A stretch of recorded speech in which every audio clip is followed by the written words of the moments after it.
नमस्कार. श्री स्वामी समर्थ. मैत्रिणींनो, अधिक महिना सुरू आहे. अधिक महिना हा भगवान श्री हरी विष्णूंना समर्पित आहे. त्यामुळे भगवान विष्णूंच्या जास्तीत जास्त सेवा या अधिक महिन्यामध्ये झाल्याच पाहिजेत. अधिकस्य अधिकम म्हणजे आपण अधिक महिन्यामध्ये जितक्या जास्त सेवा करू, उपासना करू, जितके दानधर्म करू, त्याचे अधिकाधिक फळ आपल्याला मिळत असते. अधिक महिना हा भगवान विष्णूंना समर्पित असल्यामुळे आपण भगवान विष्णूंच्या अनेक सेवा करत असतो. त्यातीलच एक महत्त्वाची सेवा म्हणजे व्यंकटेश स्तोत्राचे पठण. व्यंकटेश स्तोत्राचे पठण हे अधिक महिन्यामध्ये झालेच पाहिजे. आपल्याला आपल्या कष्टाच्या मानाने पैसे मिळावेत, संपूर्ण कुटुंबाची प्रगती व्हावी, आपले अडकलेले पैसे परत मिळावेत, घरात माता लक्ष्मी स्थिर व्हावी, आर्थिक अडचणी दूर व्हाव्यात, यासाठी व्यंकटेश स्तोत्राची सेवा आपल्या घरात झालीच पाहिजे.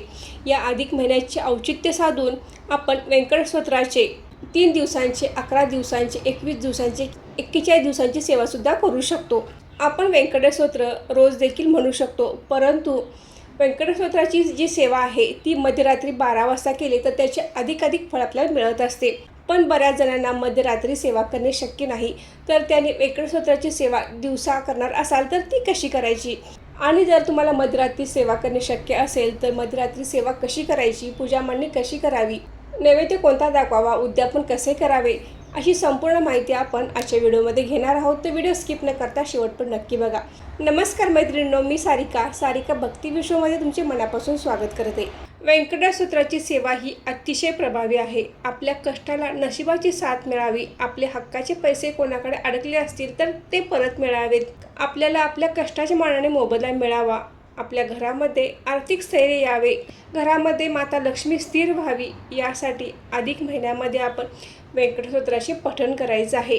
व्यंकटेश स्तोत्र हे संस्कृत आणि मराठीमध्ये सुद्धा आहे. संस्कृतमध्ये जे आहे ते अगदी छोटे आहे आणि मराठीमध्ये आहे ते मोठे आहे. परंतु बऱ्याच जणांना संस्कृत वाचता येत नाही, तर त्यामुळे त्यांनी मराठीमध्ये व्यंकटेश स्तोत्र म्हटले तर देखील चालेल. थोडा वेळ लागतो, परंतु ते देखील तेवढेच प्रभावी आहे. व्यंकटेश स्तोत्राची सेवा मध्यरात्री करण्याला विशेष महत्त्व आहे. तर ही सेवा आपण 3 दिवस, 11 दिवस, 21 दिवस किंवा 41 दिवस करू शकतो. बरेच जण ही सेवा 21 दिवस, 41 दिवस अशा पद्धतीने करतात, परंतु बऱ्याच जणांना मध्यरात्रीची ही सेवा एवढे दिवस करणे शक्य होत नाही. तर आपण 3 दिवस, 11 दिवस अशा पद्धतीने मध्यरात्री केली आणि इतर वेळी आपण दिवसभरात केली तरी देखील चालते. 21 दिवसांची, 41 दिवसांची सेवा आता अधिक महिन्यामध्ये पूर्ण होऊ शकत नाही, तर आपण अधिक महिन्यानंतर देखील ही सेवा करू शकतो. म्हणजे तुम्ही आता संकल्प करून 21 दिवसांची किंवा 41 दिवसांची सेवा करणार असाल तर संकल्प करून सुरू करू शकता. अधिक महिना संपल्यानंतर तुमची सेवा पूर्ण झाली तरी देखील चालेल. 21 दिवसांची, 41 दिवसांची सेवा करता असताना महिलांना मध्येच मासिक धर्म आला तर मासिक धर्माचे तेवढे दिवस स्किप करून तुम्ही परत सेवा कंटिन्यू करू शकता. परंतु काही अडचण आल्यास, म्हणजे सुतक आल्यास, विटा आल्यास, तर आपण ही सेवा परत नव्याने करायची आहे. आणि 3 दिवस, 11 दिवस करणार असाल तर तुम्ही तुमचा मासिक धर्म झाल्यानंतर तुम्ही या सेवेला सुरुवात करू शकता, म्हणजे कोणतीही अडचण येणार नाही. जेवढे दिवस संकल्प करून आपण ही सेवा करणार आहात तेवढे दिवस आपल्या ब्रह्मचर्याचे पालन करायचं आहे. त्याचबरोबर आपण मांसाहार हे टाळायचं आहे. घरातील कोणीही मांसाहार करायचा नाही. एकाने सेवा केली आणि दुसऱ्याने मांसाहार केला असे चालणार नाही. तर आपण घरातील कोणीही ही सेवा चालू असताना मांसाहार करायचा नाही. व्यंकटेश स्तोत्राची सेवा तुम्ही कधीही सुरू करू शकता. शक्यतो व्यंकटेश स्तोत्र हे बुधवारपासून सुरू केले जाते, पण तुम्हाला ते शक्य नसेल तर तुम्ही कधीही या सेवेला सुरुवात करू शकता. ज्या दिवशी आपल्याला सेवा करायची आहे त्या दिवशी आपल्याला आंघोळ करून मगच पूजा मांडणी करायची आहे. पूजा मांडणी करत असताना आपल्या देवघरामध्ये भगवान विष्णूची मूर्ती असेल, फोटो असेल किंवा भगवान बालाजींचा फोटो किंवा मूर्ती असेल तर त्याच ठिकाणी आपण पूजा मांडणी करू शकता. तुम्हाला स्वतंत्र पूजा मांडणी करायची असेल तर तुम्ही एखाद्या चौरंगावर, पाटावर पूजा मांडणी करू शकता. यासाठी आपल्याला फोटो किंवा मूर्ती असणे आवश्यक आहे. त्याचबरोबर तुम्ही कलशाची देखील स्थापना करू शकता. पूजा मांडणी करण्या अगोदर आपल्याला आंघोळ करून घ्यायची आहे. तुमची आंघोळ ही 11:45 झाली पाहिजे.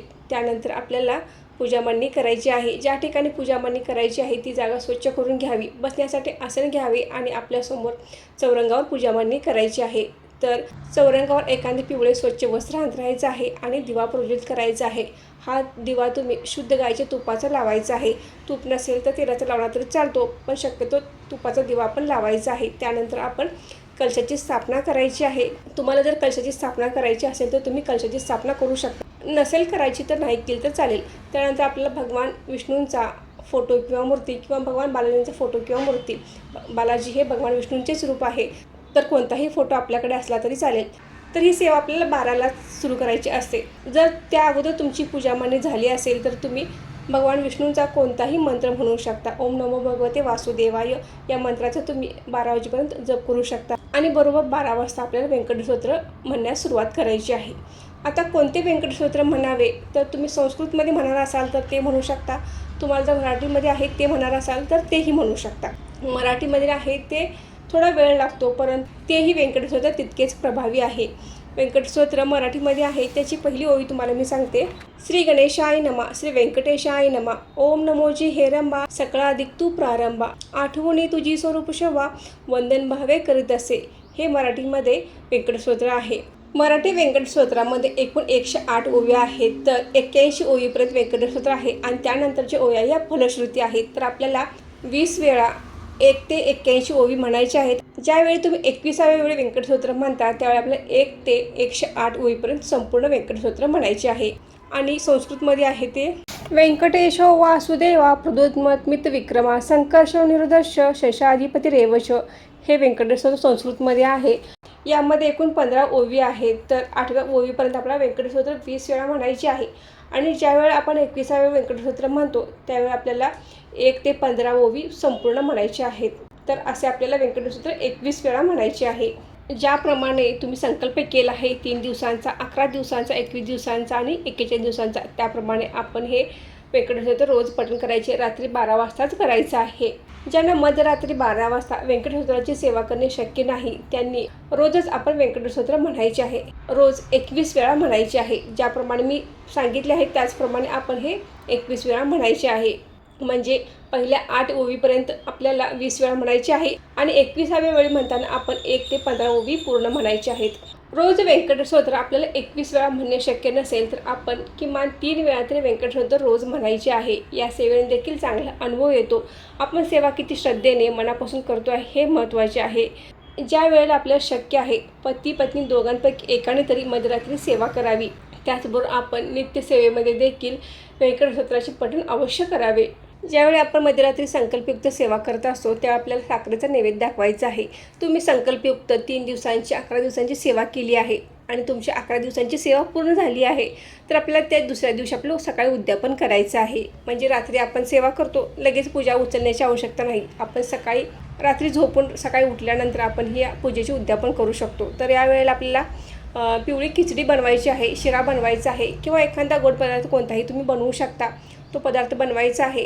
या पदार्थांचा नैवेद्य दाखवायचा आहे. भगवान विष्णूची प्रार्थना करायची आहे की माझी ही संकल्पयुक्त सेवा पूर्ण झाली आहे. तुमचा आशीर्वाद माझ्यावर कायम राहू दे आणि आपल्या घरामध्ये देवी लक्ष्मीचे अखंड वास्तव्य राहू दे अशी प्रार्थना करायची आहे आणि तुम्ही पूजा मांडणी उचलू शकता. अशा पद्धतीने आपण संकल्पयुक्त सेवा पूर्ण करायची आहे. त्याचबरोबर तुम्ही दानधर्म करू शकता. एखाद्या मंदिरात शिधा दान करू शकता किंवा एखाद्या ग्रंथात देखील तुम्ही शिधा दान करू शकता. आपली संकल्पयुक्त सेवा पूर्ण झाल्यानंतर आपण हा शिधा दान करू शकता. व्यंकट स्तोत्राची ही सेवा अतिशय प्रभावी आहे. या सेवेचा चांगलाच अनुभव येतो. बऱ्याच जणांना या सेवेचा लगेच अनुभव आलेला आहे. म्हणजे 3 दिवस सेवा केल्यानंतर लगेच अनुभव आलेला आहे. काहींना 41 दिवस सेवा केल्यानंतर अनुभव आलेला आहे. परंतु आपण सेवा किती मनापासून करतो, श्रद्धेने करतो हे महत्त्वाचं आहे. आपण सेवा जर तितक्या श्रद्धेने मनापासून केली तर आपल्याला नक्कीच चांगला अनुभव येतो.